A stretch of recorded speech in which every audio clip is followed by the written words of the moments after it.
ಈ ತಾರ್ ರೋಡ್ಗೆ ಅಟ್ಯಾಚ್ ಆದಂಗೆ ಗುಂಡ್ಲುಪೇಟೆ ರಿಜಿಸ್ಟ್ರೇಷನ್. ಇಲ್ಲಿ ನಿಂತಿದ್ದಾರಲ್ಲ ಅದು 1 ಎಕರೆ 33 ಗುಂಟೆ. ಅಲ್ಲೊಂದು ಕೆರೆ ಇದೆ, ಅಲ್ಲಿ ಎಲ್ಲೋಣ ಇದನ್ನು ಕೆರೆನೇ ಚೆನ್ನಾಗಿ ಮಾಡೋದು. ಇದು ಉಳಿವು ನೀರು ತುಂಬುತ್ತೆ. ಇದು ಆ ಕೋಡಿ ಬಿದ್ದಾಗ ಇದು ಬರುತ್ತಾ, ಕೋಡಿ ಬಿದ್ದಾಗ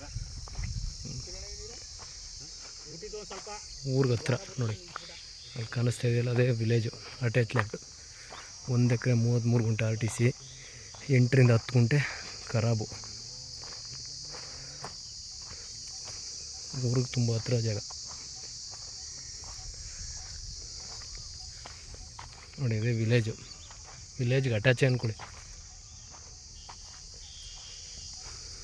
ಆಮೇಲೆ ತುಂಬ ನೀರು ಚೆನ್ನಾಗಿ ಬರುತ್ತೆ, ತುಂಬ ಚೆನ್ನಾಗಿ.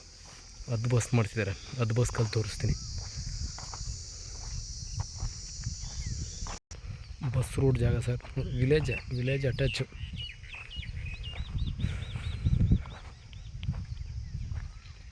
ಜಾಗ ಚೆನ್ನಾಗಿದೆ, ಕೆರೆಗೆ ಅಟ್ಯಾಚ್ ಆಗಿರೋದಂತೂ, ಮತ್ತು ಊರಿಗೆ ಸೆಕ್ಯೂರ್ ಆಗಿದೆ. ಸಾಯಿಲಿ ಥರ ಬರುತ್ತೆ ನೋಡಿ, ಅದಕ್ಕೆ ಪಕ್ಕದ ಥರ.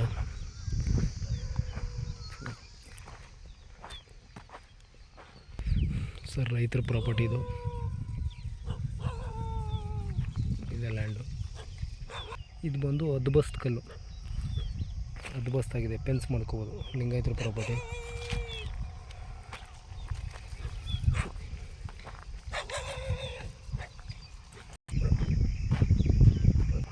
Sir tar road attach land, ಮತ್ತು ಪೂರಕ್ಕಿದೆ ನಿಮಗೆ. ಒಂದು 100-200 ಮೀಟ್ರಲ್ಲೇ ಕೆರೆ. ನೀರಂತೂ ತೊಂದರೆ ಇಲ್ಲ. ವಿಲೇಜ್ ಹತ್ರ ತಾರ್ ರೋಡ್ ಪಾಯಿಂಟು ಪೂರಕ್ಕಿದೆ. ಆಮೇಲೆ ಈಸ್ಟ್ ಫೇಸಿಂಗು.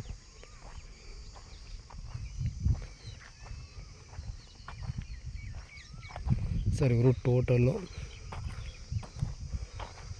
48 ಲಕ್ಷ ಹೇಳ್ತಾಯಿದ್ದಾರೆ. ಒಂದು 44-45 ಬಂದರೆ ಕೊಟ್ಬಿಡ್ತಾರೆ. ರೀಸೇಲ್ ಅಲ್ಲ, ರೈತರ ಪ್ರಾಪರ್ಟಿ ನೋಡಿ. ಚಾನ್ಸಲ್ಲಿದೆ, ಊರಿಗೆ ಹತ್ರ, ತಾರ್ ರೋಡ್ ಅಟ್ಯಾಚು, ಕೆರೆ. ಅಲ್ಲಿ ನಿಂತಿದ್ದಾರಲ್ಲ ಸರ್, ಅವರೇ ರೈತರು, ಅವರೇ ಕೊಟ್ಬಿಡ್ತಾ ಇರೋದು.